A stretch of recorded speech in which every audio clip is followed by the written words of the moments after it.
Prima di noi ci sono state sicuramente altre civiltà.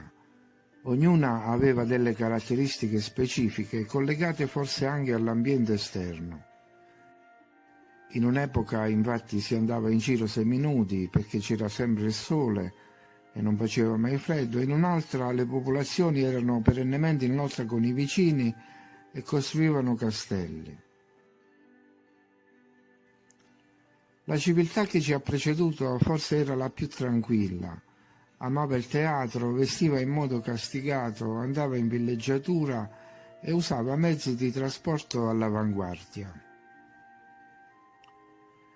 Nel video Wuppertal, la volta che l'elefante cade dal treno, ho descritto la ferrovia sospesa, la Schwebebahn di Wuppertal, Elberfeld-Barmen del 1901, per sottolineare il grado di progresso nel settore. Anche Napoli forse era all'avanguardia nel settore. La ferrovia Napoli-Portici fu la prima linea ferroviaria costruita nella penisola italiana, nel territorio all'epoca facente parte del Regno delle Due Sicilie. Commissionata dal re Ferdinando II, la linea venne ufficialmente inaugurata il 3 ottobre 1839. Era a doppio binario e aveva una lunghezza di 7 chilometri. Ma forse neanche questa era una novità assoluta, visto che a Londra nello stesso periodo operava addirittura la ferrovia pneumatica sotterranea.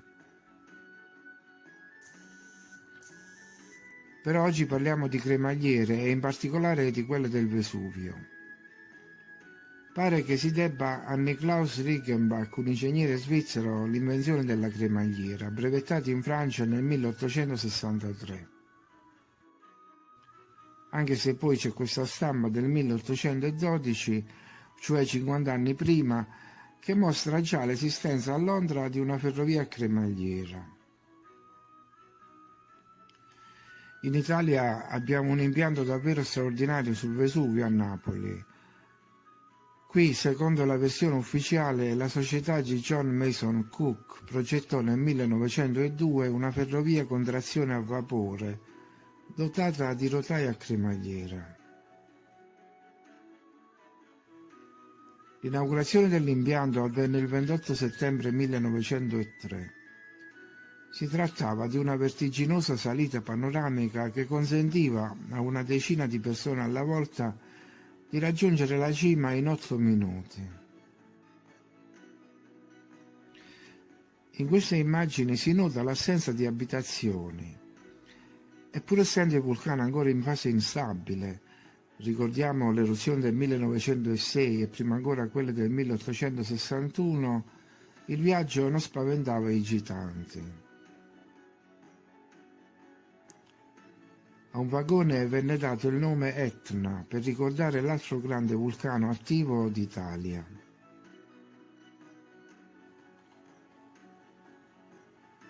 I motori a vapore e le rotaie dentate collegavano quindi le valli alle colline più famose, consentendo di raggiungere chiese e santuari o semplicemente luoghi da dove poter ammirare dei bei paesaggi.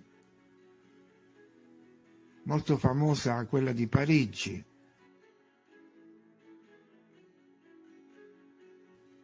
Marsiglia, Lourdes.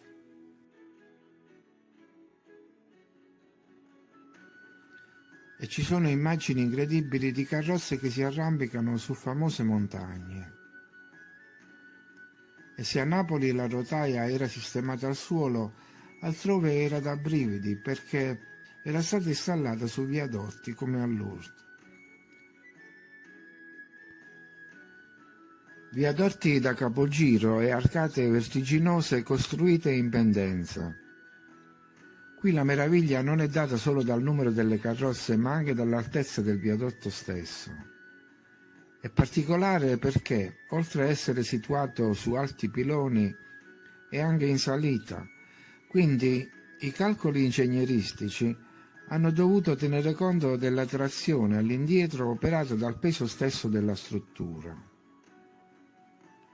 Infatti, se sono già rimarchevoli i ponti in pianura per la stabilità offerta ancora oggi e per le altezze raggiunte dai blocchi di pietra, in alcuni casi senza neppure il cemento, figuriamoci un viadotto in salita e in montagna.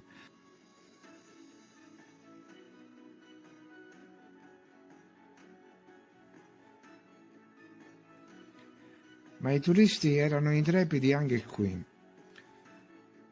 Vediamo altre strutture, fra le più famose e importanti quelle delle località turistiche francesi, ma anche altre in Italia.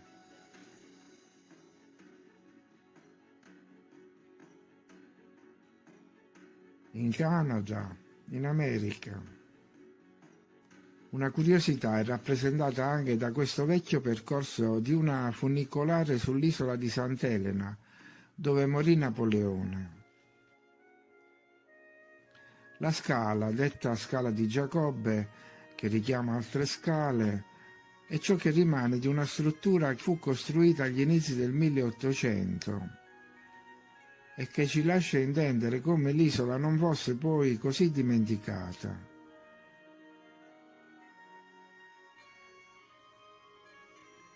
E questo porta anche a pensare che se nel 1800 una tecnologia riusciva a rimbalzare da un continente all'altro fino alle più piccole isole, come mai oggi non riusciamo a importare un progetto per un ponte?